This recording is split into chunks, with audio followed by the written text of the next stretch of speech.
Hey there, YouTube. Myron Golden here. We are in studio today with a live audience, and I'm going to do some hot seat Q&A, coaching, answering business questions for entrepreneurs, and hopefully you'll find some help in this.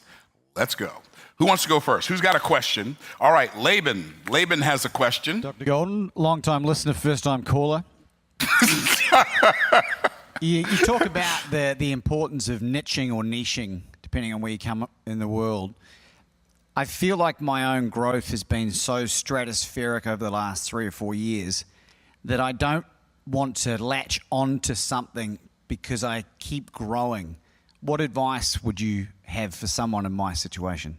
Wow, what a great question. So you feel like you're growing so stratospherically that if you would have, so basically what you're saying, I think, is if you would have latched onto a niche and decided a niche 3 years ago, you're in such a different place right now, you will be regretting that decision. Okay, cool. I get that. I think that innovation happens as a result of seeing the connection between seemingly unrelated things. That is what creates your unique brand. There's a book by Carmine Gallo. It's called Innovation Secrets of Steve Jobs. Not sure if you've read it or not, but I know for a long time I had those same feelings that you have. Like if I niche down and I just say I'm gonna do this, what about all this other stuff I know how to do? I think it would be a good idea for all of us to take an inventory of our gifts, take an inventory of our passions and an inventory of our proficiencies, see where those things overlap, and create, for the purpose of our own experience, this is what I do. And I'm gonna give you a perfect example of that. As perfect as you can get, as close to perfect as you can get without being perfect. A perfect example of that in a minute. But I think what we need to do is we need to take an inventory of our passions, an inventory of our proficiencies, see where all of those things overlap, and give me the opportunity to serve people at a very high level, while at the same time giving me the energy and bandwidth to continue to do that over time. So, for instance, you wouldn't think, like ordinarily, that the Bible and business have anything to do with each other. You know, you go to a business conference to learn business. You go like a business conference like Offer Mastery Live we had a couple of months ago, a business conference like Funnel Hacking Live, or like we're going to Vid Summit in October. You go to an event like that to learn business stuff, and then you go to church to learn Bible stuff. But my passion is I love the Bible. I love the Bible. It's my favorite thing to teach, but I also love business. It's probably my second favorite thing to teach. And so I thought, I wonder if the Bible has anything to say about business. And when I found out it does, and I started applying those things in my business got better. So I said, I'm gonna go do something unique in the marketplace. And I picked a niche, but it wasn't necessarily a niche that existed as such, but it was a hole in the marketplace where a niche could be created. And so I said, I'm gonna combine my love of learning, my love of learning the Bible, my love of teaching the Bible, my love of business, my love of learning business, my love of teaching business, my love of scientific principles, my love of learning scientific principles, my love of teaching scientific principles. I'm gonna take all that stuff, I'm gonna throw it in a pot, and we're gonna have some Myron gumbo, right? And so you don't see a lot of people. There are some people out there who teach, quote, kingdom principles, but I didn't want to be, and some people are going to be upset that I say this, but I'm just being transparent. I didn't want to coach Christian entrepreneurs. I did not want to coach them, but I didn't want to put myself in that hole. I coach Christian entrepreneurs. I'll coach a Christian entrepreneur, a heathen, a pagan, as long as they're not asking me to coach them on something that goes against my beliefs, right? So I don't be a Christian or don't be a Christian. That's between you and God. I don't coach Christian entrepreneurs, even though I'm a Christian. I don't coach black entrepreneurs, even though I'm black. I don't coach male entrepreneurs, even though I'm a man, because those are not pigeonholes that I wanted to put myself in. I want to help who I can help and let the work that I do what it does without me saying, well, this is who I'm for. In other words, so here's what I think. Here's where I think your unique niche is, Laban. I think your unique niche is in discovering the purpose for your life, developing yourself for that purpose, and then deploying yourself in that purpose. And what is that purpose?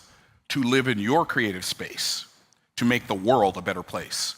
So my creative space is the Bible, business, science, geeking out on math and just stuff that doesn't seem to have anything to do with each other, geeking out on that, and then coming into the marketplace, and I say to the people who love the Bible, hey, did you know the Bible has this to say? But did you also know that these business principles apply to the Bible? I go to the business market and say, hey, yeah, did you know this business principle? But did you know the Bible has to say about business? I go to the scientific people listening to me and say, oh my goodness, he's talking about how one principle like thrust can overcome a principle like drag, and how lift can overcome gravity, and he's talking about all this really cool stuff that I didn't know, and I'm taking all of these seemingly unrelated things, showing people how everything is connected. So the niche that you create will be based on the people you attract by being who you're supposed to be. I don't know if that helped, but hopefully it was helpful. Yeah? Okay, cool. Whew. That was one of the hardest questions anybody's ever asked me. All right, who's gonna go next? Who has got a question? Dr. Ron, talk to me, brother. Good morning, Dr. Golden. Thank you so much for the opportunity to share your knowledge and wisdom with us. I have a question for you. How would you recommend an author begin monetizing their intellectual properties knowing what you know now? Good question. So how would I recommend an author go about monetizing their intellectual property knowing what I know now? The first thing I would say to an author is this. Like, you've written a book. Don't make the mistake of thinking that the book is your body of knowledge. The book is not your body of knowledge. The book is a platform. It's one form, it's one medium. It's one package in which to deliver that body of knowledge. And the reason I recommend that you not allow that one medium to be, don't think of that as your body of knowledge, because if you take the same content that's in your book, I want all of the authors, especially how-to authors, listen to me now, but even novels. So if you take that body of work and you say, hey, okay, this is my book, and I've written it, now what am I gonna do? Figure out how you can turn that book into a course. Because you can sell the book for $20, $30. If you turn it into a course, you could sell it for $300. Same content, different delivery mechanism. You could sell it for $200 to $2,000 or $3,000 because it's a course. If you turn it into a mastermind, you say, I'm going to take these concepts in my book, I'm going to turn it into a mastermind, I'm going to sell it for $20,000 or $25,000. It's so remarkable. Like, I probably shouldn't say this because some people would be afraid to say what I'm going to say right now, but because they'd be afraid they're going to lose money. But you're not, because every deed is a seed, every thought is a seed, every word is a seed that we're sowing into the garden of our future. And so a lot of the same content that's in my book that you can buy for $30 is on my YouTube channel for free. Like, it's not different content, it's the same content in a different package. So you watch it on YouTube for free, and then you buy it in Boss Moves for $30 plus $10 shipping and handling. It's so funny, had somebody comment on one of my videos yesterday. I was a little suspect about Myron Golden Boss Move book, and I was really irritated that he was charging so much for it. That's what they said. I get that, because it's outlandish. It's pretty outlandish to charge $30 plus $10, $9.99 for a paperback book. That's unheard of. I don't know anybody who does that, right? Okay, but that's one of the reasons I did it. That's another conversation for a different day. But that content that's in that book is the same content that's in my Make More Offers challenge for $97 in the general admission, $297 as a VIP, $797 if you're VIP Platinum. Same content, different platform. More expansive because you have more time, right? You can, like, if you know something, you know more than you have time. You know more than a book will hold. So add water, and instead of it just becoming a bowl of soup, turn it into a soup factory, right? And so now, then we sell a coaching program that's tens of thousands of dollars, or a mastermind that's like $55,000, or a VIP day that's $350,000. So I'm not really teaching anything different in any of those. They're just different mediums, but they also come with a different level of access and /intimacy, right? And what I mean by that is people will pay to get close to the author. They'll pay more to get closer to the author, pick the author's brain, ask the author questions, be able to take a picture with the author than they will just to read the book. So if you have a book and you didn't take that content that's in the book and add it to other platforms, you are leaving an absolute fortune on the table. So that's what I would do. And if you're a novelist and you write novels, then turn your novel into a play. And then rent out a theater in your town and hire actors and put on a play and charge people to come to the play. And then Tyler Perry became a billionaire. He was a guy who was a homeless guy who did plays, and he recorded his plays, and his first movies were not movies. They were videotaped VHS recordings that he sold out of the trunk of his car when he was homeless. All he did was took that content, put it on a different medium, and then charged more for it. So if he can do it, you can do it, I can do it, we can do it. Realize that being an author makes you more than an author, it makes you an authority. Is that helpful?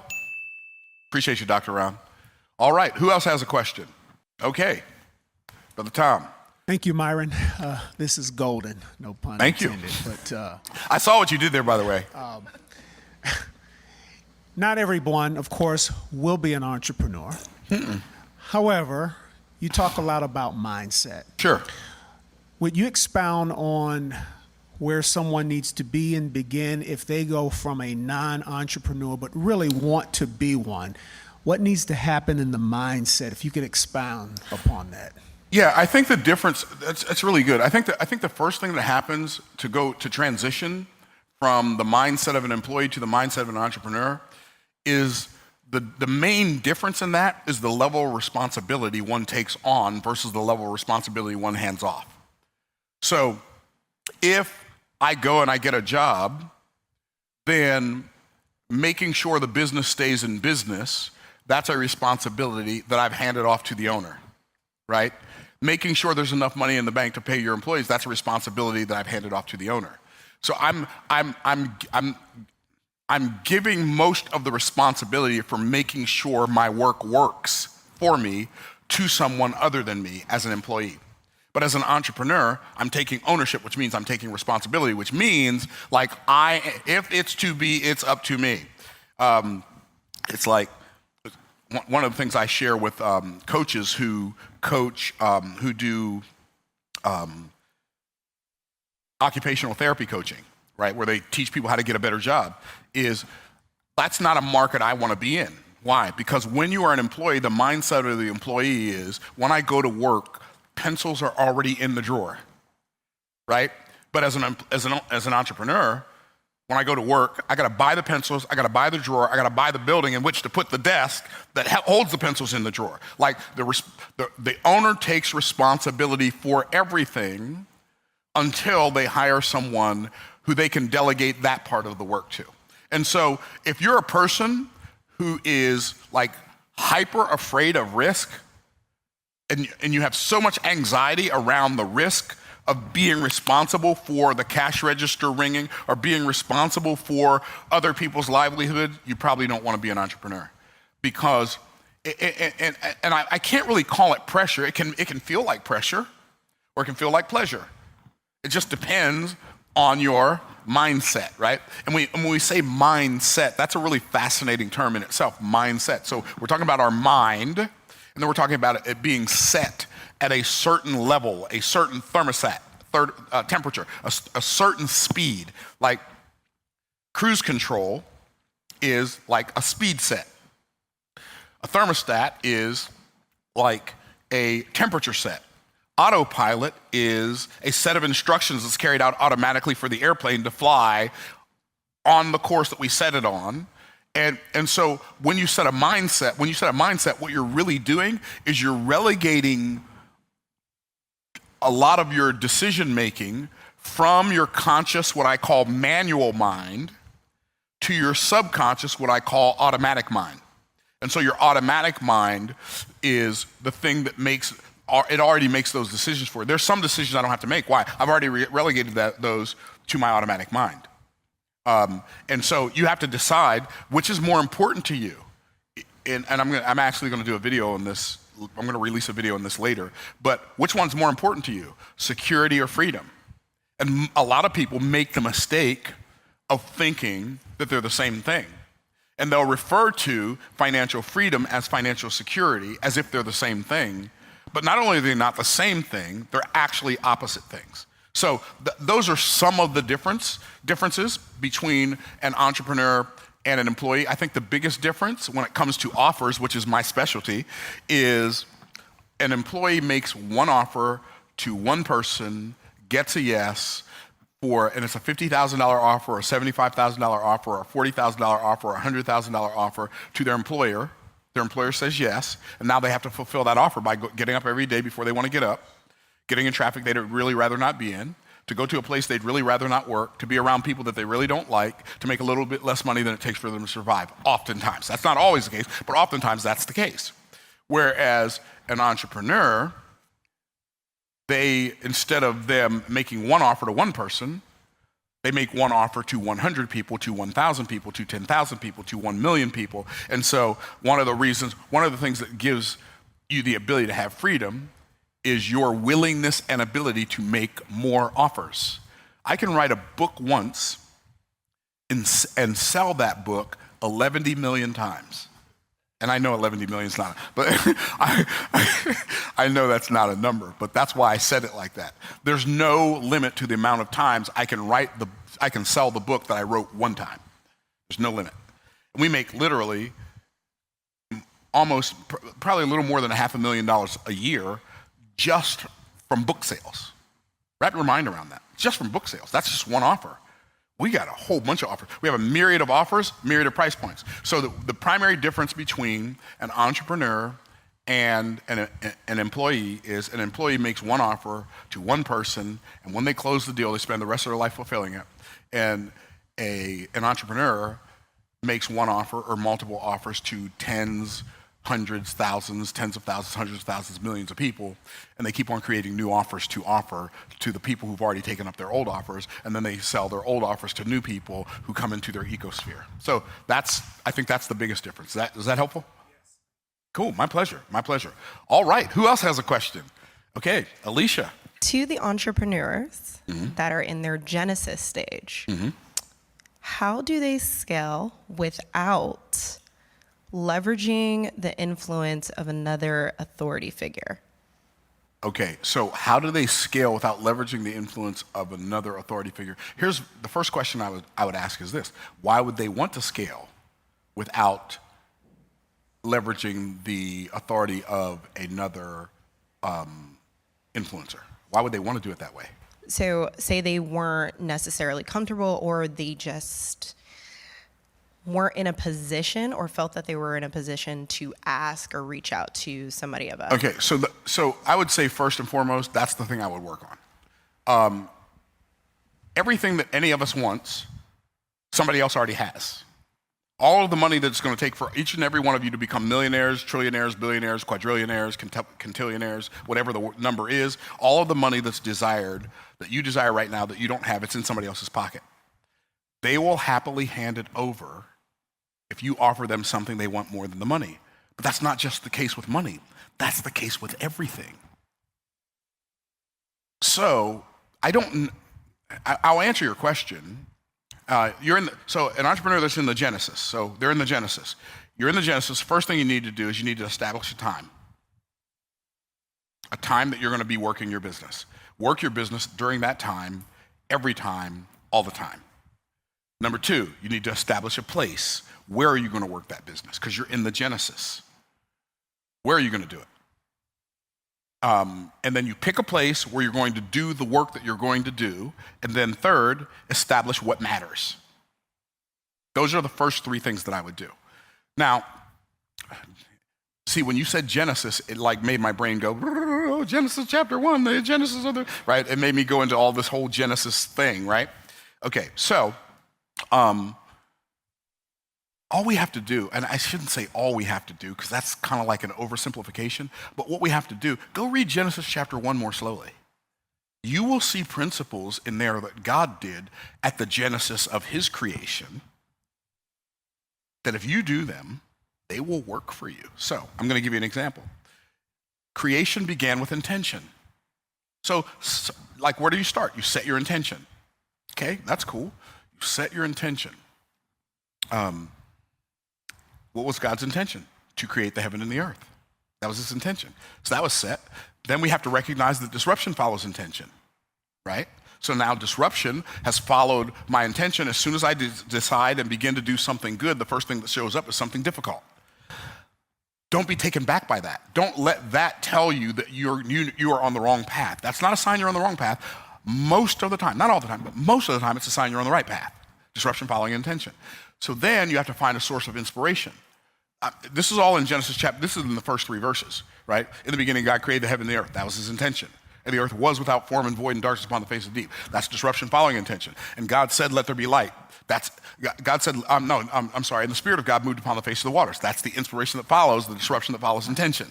The Spirit of God moved upon the face of the waters, right? So you need to find something that inspires you to work when you don't feel like working, that inspires you to do the thing when you don't feel like doing the thing. You have to trust the truth when the lie feels right. What does that even mean? Trust the truth when the lie feels right. So you don't feel like you're in a place to reach out to an influencer. The only place in the world that thought exists is in the entrepreneur's head. That's not real. That's a story that you made up, and you're treating it as if it's truth, but it's not truth. It's just something that you've allowed to be true for you while you're believing it, right? When I started, I was Myron the Owl. Say, what does Myron the Owl mean?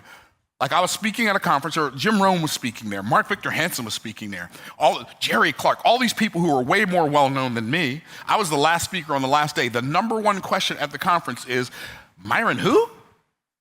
That's what I mean when I say Myron the Owl. Okay, so nobody knew who I was. But yet I was speaking at that conference. Why? Because God knows who I am. And promotion doesn't come from the east and it doesn't come from the west, but it comes from above.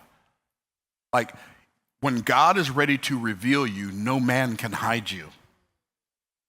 And until God is ready to reveal you, no man can shine enough light on you to make you revealed. Not possible. And we go on, but here's the thing. And God said, let there be light. And there was light. And God saw the light that was good. So what is that? That's illumination. What is illumination? Illumination is light is what gives me the ability to see what I could not see in the darkness.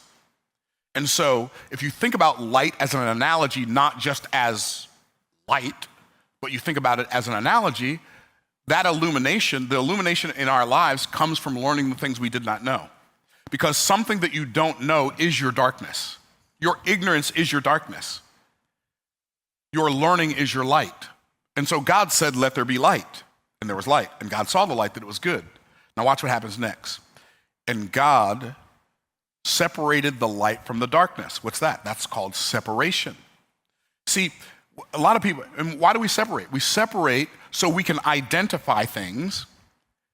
And once we identify what this is that, so this goes over here, this goes over there, which is the next thing to happen, which is what? God made the greater light to rule the day and the lesser light to rule the night. And I'm going to end on this one. So we see delegation. That's the next thing that happened was delegation. God delegated the work of, God is light, but he delegated that the sun, the greater light, rules the day, the moon, the lesser light, rules the night. That's fascinating. I never thought of this before, so I might as well say it while I'm thinking about it, because I may not ever remember it again if I don't say it right now, right? So if you think about what is the moon, where does the light of the moon come from? Where does the light of the moon come from? It comes from the sun. So the light is reflecting, the moon is reflecting the light of the sun. Well, here's what's fascinating. If you think about light being goodness and darkness being evil, then the moon could be a type of the world, the flesh, and the devil, and the sun being a light, an illustration of God and goodness, right? Well, what's really interesting, when you look at a reflection in the mirror, the reflection that you're seeing in the mirror is actually backwards of the reflection that you see of the actual thing that you're looking at, right? Which is what Satan does is he attempts to take the good that is God and godly and reverse it and flip it around backwards, right? So God made the greater light to rule the day, the lesser light to rule the night. Watch what it says next, and this is the one I'm ending on. And the evening and the morning were the first day. So what do we see in that? We see segmentation to completion, and we see prioritization. What do I mean segmentation to completion? The evening and the morning were the first day. What does that tell us? God didn't save any of today's work for tomorrow. He got all of today's work done today. God is not a procrastinator. We also see prioritization. God did first things first. If God would have made the trees and the grass before he made the sun, the trees and the grass would have died before he made the sun. So God does everything in the right order. It's not just important to do the right thing, it's important to do the right thing in the right order. So that was probably an over answer, but hopefully it was helpful to some degree. Okay, Dr. B, go ahead. So you've said in the past that the Bible is like your number one source of inspiration for what you do. Inspiration, illumination, All of truth, it. all of it, all that. Okay, so you've also said that it's a book about government, not necessarily Yes. a spiritual thing. So It's not necessarily what? I'm sorry, not a spiritual, but like a religious thing. It's Right, more the Bible's about not a government. religious book, it's a governmental Right. document, yes. And it's not just about government as in like our government, but also the way that the universe It's is not work. about, it's not about our government at all, it's about God's government, Right. okay? So how would you tell people like who aren't going to go to seminary school how to study these principles? Like how do they read the passages and see these that way? Like, Well, really great question. So how do I read things? First of all, just becoming aware of the fact that it's not a religious book. Stop looking for religion in the Bible and you'll stop finding it. Like, I'm not saying that to you, No, but I'm like- just saying in general. So we go to the Bible thinking that it's about religion. When I say religion, I'm talking about religion from the roots of the Latin word legere. Legere is the Latin word from which we get the word religion, and that word means bondage. Well, Yeshua said, if you continue in my words, then are you my disciples indeed, and ye shall know the truth, and the truth shall make you free. So the Bible is actually the opposite of religion, right? It's the ultimate truth. Now, how would I recommend? First of all, you have to become aware of, okay, I'm not even gonna say that's first of all. First of all, I'm gonna say this. Read the Bible for yourself.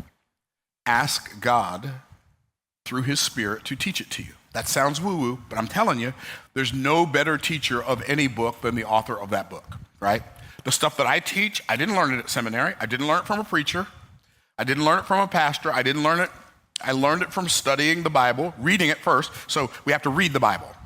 Why? Why do we need to read the Bible? So we can gain Bible knowledge, right? We read the Bible so we can gain Bible knowledge. And so we become familiar with the text, right? I know Jeroboam from Rehoboam, right? And all the other Boam boys. I'm sorry, stop, Myron, pump the brakes. Okay, so I know Joseph, the son of Israel, son of Jacob, from Joseph of Arimathea, from Joseph, the husband of Mary, the mother of Christ, right? I become familiar with the stories, right? When I read the entire Bible, I don't just read the half testament. You say, what do you mean the half testament? See, some people call the New Testament, but you've never read the Old Testament, so it's not the New Testament, it's just the half testament, because you've only read half of it. And the New Testament doesn't have any, you cannot even begin to understand the New Testament without having the context of the Old Testament to see the fulfillment of the Old Testament in the New Testament, okay? So you become familiar with it. So first we read it, then we study it, and we look for truth. We don't look to prove that the things we already believe are true. Like when you go to the Bible, leave your agenda at the door. Like stop needing it to mean something so you can be right. Religion wants to be right. Like the kings want to be righteous, which is very different. I don't need to be right. I don't need to win an argument. I don't need my religion's better than your. I don't care about any of that stuff. It's all worthless. Here's what's valuable. What's valuable is I had a meeting yesterday with my estate planning lawyer. She came and she asked me a question similar to what you asked me. Like if I were going to start reading the Bible, like what would you recommend? Well, stop. Don't like I said, the Bible's not, I said, you should understand this if anybody does. You're a lawyer. The Bible is a book of government. It's a book of laws. Are laws a religious thing or are laws a governmental thing? The Torah is the law. The first 5 books of Moses, that's the law, right? Okay, and I said, so the Bible is a book about a king. When you read the Bible, you are seeking to understand these principles. It's a book about a king, a kingdom. A kingdom is the king's dominion, a royal family, and the culturalization of a foreign land. That foreign land is called earth.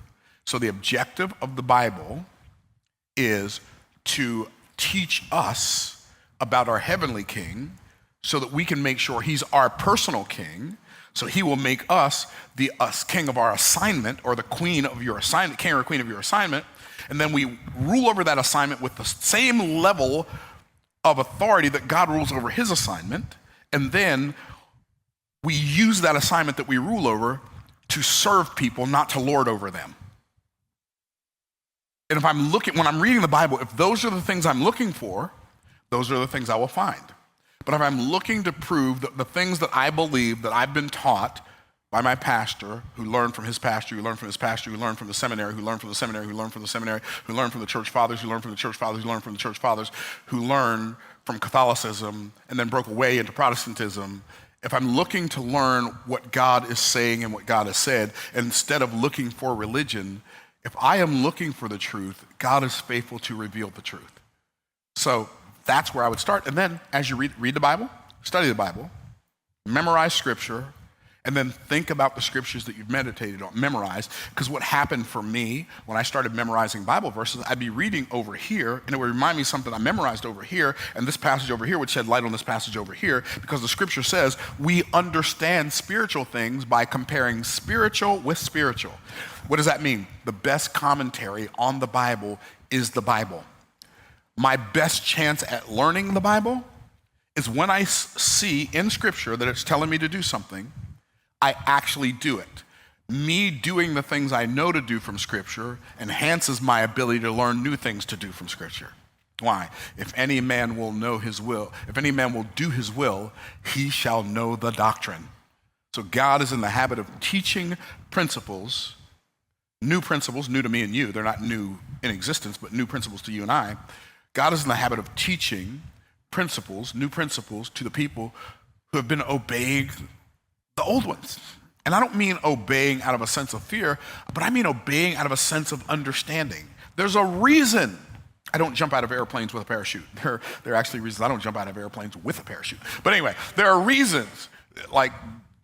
Anyway, I'm going to give you a word of advice. Do not tempt the devil to sin, because it is his nature. Okay. All right. So there's a reason I don't drive 150 miles an hour. There's a reason I don't ride motorcycles 100 miles an hour. I don't ride motorcycles at all. But there's a reason, right?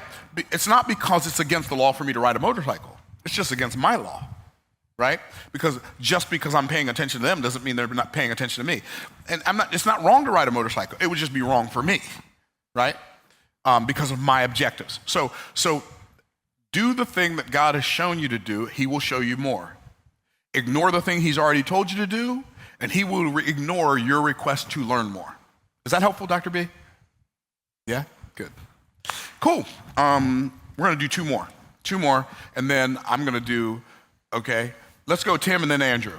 We'll go Tim and then Andrew. All right, so this is something that we actually spoke about. And Okay. Maybe you could elaborate on, for myself, but also in case anyone's in the same situation. Sure. To where I have something that I want to build that I'm extremely passionate about, Sure. wholeheartedly. And then I do have an existing thing that it seems like even when there's times I'm not even trying to grow it, and God keeps pushing business that way, and it keeps Sure. growing bigger and bigger. And basically you told me to work on that, continue to help it Sure. grow, allow it to grow, and get it to a point where I could use that to fund As a part I'm nonprofit, the other really thing. passionate about. Yep. So if you could elaborate on that in case anyone's in the same situation. Yeah, I think a lot of us have passions, and we think that because we have, especially, I think sometimes our passions to help other people, and in our mind, help means I'm going to fix your problem. Let's start there, right? Whereas you fixing another person's problem doesn't necessarily help them, necessarily. I mean, maybe it does, maybe it could, but it doesn't necessarily help them. What we need to do, I believe, is if you want to start a nonprofit, this is what I tell everybody who wants to start a nonprofit. If you're broke and you want to start a nonprofit, wait until you're rich. Okay, and I know that sounds like, what is that? What do you mean by that? What if I don't want to be rich? Well, cool. You don't want to be rich for you. Go build a successful business. Give all the money from the business to your nonprofit. When you give all the money from your business to your nonprofit, other people will be happy to give to what you've given to, not to just what you've pontificated about. When broke people, I don't mean this disrespectfully, and I'm not trying to be condescending. I'm just being as honest as I can in the time that I have allotted. And when broke people come to me who've started nonprofits and they ask me to contribute to the nonprofit, I almost never do. Because my first question is, how much have you given to the nonprofit? Well, I don't have anything to give yet. Okay, then I don't have anything to give yet either. Why? Because your life, and I know some people are going to take offense to this. I don't mean it to be offensive. It is just what it is. From my perspective, you're giving lip service to caring about something, but you don't even care enough about it to make enough money to fix it. But you want to start a nonprofit and then encourage other people to give to the thing that's valuable, that's meaningful to you. Like, yeah, I get it. All of those things that you want to do, like whatever those charitable things are that you want to do, they're valuable. They're not valuable to me enough to give money to them if they're not valuable to you enough to give money to them. Okay, and so my recommendation is always start a for-profit business. A broke person should never start a nonprofit, in my opinion. I'm not necessarily right about that, but I'm pretty sure I am, right? And a person should not start a business based on their passion. I don't start businesses based on my passion. I start businesses based on the marketplace's passion. And I have a ministry right now. We have a 501c3 nonprofit ministry right now. Like every couple of years we've done, like a couple of years ago we did a golf tournament for it. This year we're going to do a golf tournament to raise money for it again. But we donate thousands of dollars a month to this nonprofit where we feed these orphans in Africa. And we supply like thousands of dollars a month to this orphanage in Africa. And every now and then I see other causes that our organization gives to, or that our nonprofit gives to. But here's the problem. A problem. People say, well, if I had your money, I would X, Y, Z. That's easy for you to say, not having my money. And what you're really saying when you say that, you're saying, I believe in this thing that I'm passionate about so much that you should give money to it. But I don't believe in it enough. And all you care about is the money, but I really care about this thing, but I just don't have any money. You don't understand when you say things like that or when you think things like that, you're really only passing judgment on yourself. Let's say, for instance, I have a nice car that I paid a crazy amount of money for, which nobody needs to spend that much money on a car. Let's just say a $150,000 car. Nobody needs a $150,000 car. Yeah, but if I had your money, I wouldn't waste it on a $150,000 car. I would give that money to this cause, right?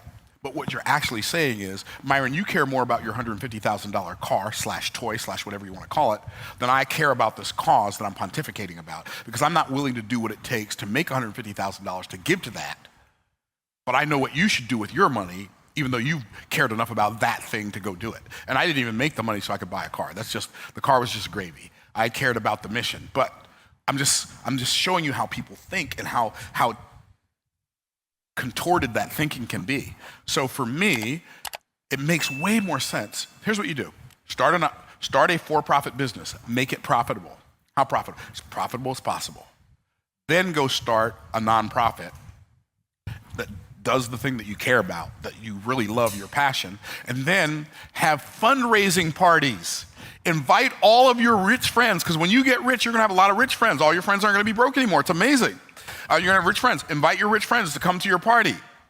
And then announce, we're raising money for this cause. You show them what the cause is, who wants to donate some money. And they will give money to your cause because you give money to it, because you're doing more than talking about how much you care about it. And I don't know if I expounded on it or not, but hopefully that's helpful. We support orphans, we support widows. Like, when I see that when I look at something and feel like, okay, our ministry could bless this, then that's one of the things that we contribute to. But generally speaking, for me, I have a couple of rules when it comes to like the outgo of money. One, I don't give money to people who are not good with money, because money won't fix your money problem. Did I say that too fast? Okay, so that's one. Number two, if somebody who I love wants to borrow money, then almost like oftentimes I will loan them money, but I'll never let them determine the amount. Myron, I just need to borrow $6,000. Can't loan you $6,000, but I'll loan you $300. Why? Because I can't be the solution to the problem you created. Because if I am your solution, then I am robbing you of your creativity. Okay? Another for me is like, I don't work for money. And I know that sounds crazy. I don't work for money, because people will offer me money to do things and I'll just tell them, no, I don't want to do that. Hey, Myron, I've got this really cool project. You can make $1 million. Yeah, cool, but it's not part of the next iteration of Myron. So the answer is no. So that was probably an over answer, Tim, but hopefully it was helpful. Okay, cool. Andrew. Thank you, Dr. Myron.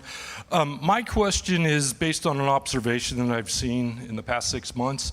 The fastest way for someone to go from zero to $1 million appears to me to be find a great coach and then yield to them. Would you agree with that statement? I would. I think that's a part of it. Okay. So fascinating that you would say that. The fastest way to achieve $1 million, $10 million, $100 million, whatever, is to gain clarity on that objective. And one of the reasons that, like, finding a coach and then yielding to the coach, doing their idea versus your idea, is what you've noticed is because that's one of the ways in which we find clarity. Because a coach can see things that a player can't see when they're on the floor or when they're on the field. A coach can see things that the actual person who's engaged in the activity cannot see. And so it's interesting that you asked that question, because I have coaches. So here's why I said clarity. Like, I got started on YouTube, for instance. I opened my YouTube account March 15th, 2007. I remember the day. I remember when I started. I remember where I was at. I remember why I started it. So we were having a birthday party for my mother in 2007. She was in a nursing home because she had Alzheimer's and some other dementia stuff going on. So we were having my mom's birthday party at the nursing home for her, where I was there, my brothers were there, all my nieces and nephews were there, my kids were there. Like, we were all there. It's my mom's birthday, and we're having her birthday party. My nephew, Daniel, had posted a YouTube video 3 days earlier, and that YouTube video had like 50,000 views. I'm like, oh, that's cool. So I started a YouTube channel. Boom. I haphazardly made videos every now and then when I was thinking about it on something I cared about a little bit, haphazardly, for the next 14 years. Okay. And then I'm at a conference and I hear Daryl Eves, the guy who wrote the YouTube formula, also now my YouTube coach. He spoke on YouTube, and I'm sitting there in the audience and I'm dumbfounded. I know y'all really think I'm really this genius dude. Sometimes, yes, sometimes not so much. And I'm listening to this guy talk and I'm thinking to myself, you did what with what? And he was talking about how he helped 21 YouTubers get over 1 million subscribers. He talked about how he started this program. He launched this, quote, film series, and some of you have probably seen it, called The Chosen, and how that film series had made millions upon millions of dollars. But the thing that he said that really just like blew my doors off was, he said, yeah, in the last, I think it was 3 years, we've sold $29 million worth of swag, t-shirts, hats, and hoodies. $29 million?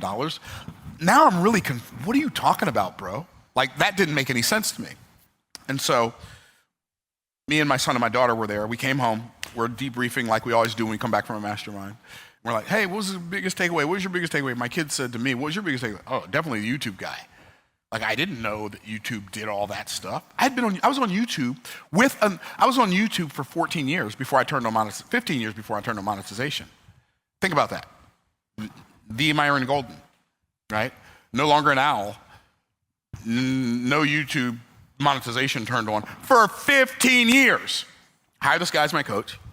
So I go behind. I said, do you have a coaching program? He says, yeah, it's $15,000. Can I write you a check right now? Wrote him a check, gave him the check. That was in October 2021. January 2022, he started coaching us. By us, I mean Zach and Laura, 2 people on my team. He's coaching them. They're telling me what he said. Why? I'm going to be fully transparent. I don't want to go to a group coaching call. I know I make people go to group coaching calls. I get that. Don't judge me. I don't want to go to a group coaching call and hear people ramble when it's time for them to ask a question, blah, blah, blah, all of that. So Zach and Laura would tell me what he said. So Zach comes to me in February. He says, okay, we're getting ready to turn on monetization. I said, cool, what does that mean? He said, YouTube's going to start sending us money. Okay, cool. This was February of 2022. I had no idea what that even meant. We're going to turn on monetization. I said, okay. YouTube's going to start paying us. Okay. The next month he comes to us. YouTube paid us $305 last month. I'm like, for what? Like, because we turned on monetization. Oh, okay, right? And then, so the next month he comes to me. YouTube paid us $353 this month. What are you talking about? We didn't do anything. You got to understand. This is March of 2022. I had not uploaded a YouTube video since June of 2021. So I'm confused because none of this is making sense to me. I'm like, what is this? Yeah, man, we turned on monetization. Okay, well, we're going to start creating YouTube videos in April. April 1st, we started creating YouTube videos. Why? Because the coach said, pick a day of the week when you can release a video every week without fail so people can count on it. Like when you were a kid and you watched Batman, you knew when it was coming on, same bat time, same bat channel. You want to make sure you're on the same bat time, same bat channel. Okay, cool, I can do that. I know I can do Wednesday morning at 10 a.m. because that's when we do our Bible study anyway. We'll just record that and do it live. Okay, cool. We started getting traction out of the gate. It was crazy. Like our first month being intentional on YouTube, we made $1,457. I'm like, I wouldn't have known that without a coach. I had the clarity that I had came from the coach, right? I would have, even if I had read the book, I wouldn't have had the level of clarity I had from that, like, right? So when I said to my son and my daughter, I didn't know YouTube could do all that, my daughter's like, I knew that. She's like, there are kids in their 20s with Hollywood mansions that they bought with money they made from YouTube. I'm like, what are you talking about? Like none of those sentences, I knew what the words meant. But the sentences didn't make any sense to me.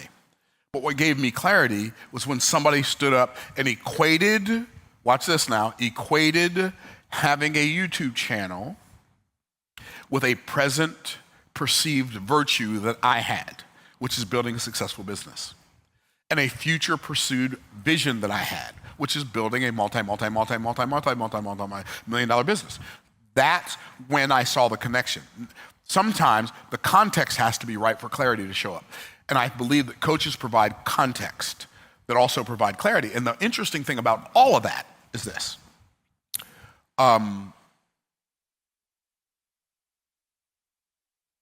When you hire a coach, the hardest time to do what they say is in the beginning. Because the things that they're going to tell you to do, if they're good, are so counterintuitive to you, you think they have lost their minds. And you're right, they did lose their mind. They lost their mind that's like your mind, that used to be like your mind is now. They lost that part of their mind. And so they know what works, even though it feels like and seems like there's no universe in which it could work. So from that perspective, yes, hiring a coach is going to be one of the fastest paths to cash because it's one of the fastest ways to gain clarity. But you're only going to gain clarity from that if you do what the coach says and ignore what you think and what you feel. So hopefully that was helpful, Andrew. A feeling that I got when I was talking to my mother the other day about her growing her business. And one thing that she says, and you can decide if you want to answer this or not, but the belief is that you should stay under the radar. What radar?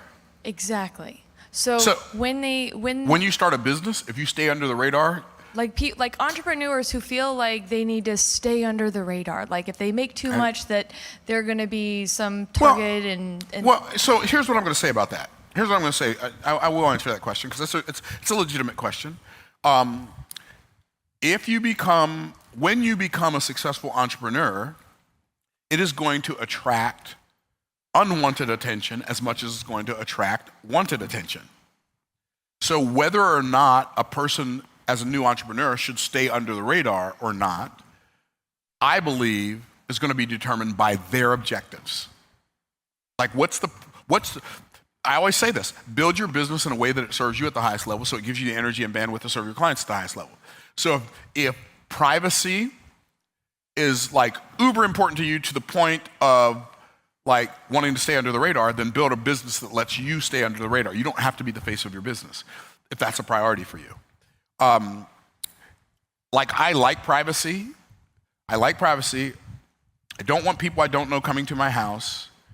I don't want everybody I know coming to my house. I'm just keeping it real. Is this too transparent, right? I don't want everybody I know coming to my house. I don't want anybody calling me unless I gave them my phone number, because if somebody calls me and I didn't give them my phone number, I'm not going to answer it. I don't want to talk to you. Not because I don't like you. I don't like the phone. I don't want to talk on the phone. When I go home, I put my phone down and do my best not to talk on the phone at home at all, ever. I do my best to do it. Sometimes it's not possible, but like I used to be glued to this thing. It was like a leash. It was like a leash that was a leech, right? So you have to figure out what's most valuable to you. The business that I built, because I help other entrepreneurs, my business can't be under the radar. You attract a level of unwanted attention in the form of trolls. It could be as extreme as death threats. It could be just people calling you names, and that's painful for you. People calling me names is not painful for me. I've been called names my whole life, right? So it depends on your objective, right? But build your business in a way that it serves you at the highest level, so it gives you the energy and bandwidth to serve your clients at the highest level. And if you will do that, so flying under the radar, if that's important to your mom, she just needs to figure out what are the reasons she wants to fly under the radar. What are the reasons she wants to be virtually unknown? If that's more important to her than an objective that would cause her to have to become known, then she just does it her way, and her business stays wherever that allows it to go. It goes wherever that allows it to go. Does that make sense? So I'm not saying it's wrong for a business standard radar. It's not wrong if that's your primary objective. If that's one of your primary objectives, it's not wrong. Like, I love my privacy. I don't want people all up in my zone, right? And so it just depends. Does that make sense? Hopefully that's helpful. Hey guys, thank you for watching that. Me coach people on a hot seat. The seat was hotter at some times than it was at other times. But I had a lot of fun. The folks that were here, I think y'all had a lot of fun. Y'all have a lot of fun? Yeah. Okay, they had a lot of fun. So hopefully, those of you watching on YouTube will enjoy it as much as the people who are here enjoyed it, and as much as I enjoyed it. And if this video gets a lot of views and a lot of shares and a lot of likes, and we get a lot of subscribers, and y'all show that you like it, we'll probably do it again. So in the meantime, in between time, peace out, Cub Scouts.